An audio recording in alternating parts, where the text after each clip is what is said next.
Here's another 60 seconds at CS speed, or possibly less. We're gonna do something fancy here. The adapter plate for the STI trans to Coyote engine block is complete. It's back from the machine shop. It fits better than the 3D print fit. It is going to get anodized blue, probably, just like everything we does it. Whatever I just said, everything we send out gets anodized blue. I guess that's our color.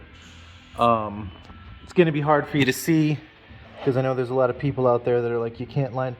This was based on the center line of the crank and the center line of the input shaft of the trans, so they're perfectly centered with each other. We took a measurement and there's pretty much no run out. Nothing noticeable, so that's your 60 seconds of CS speed.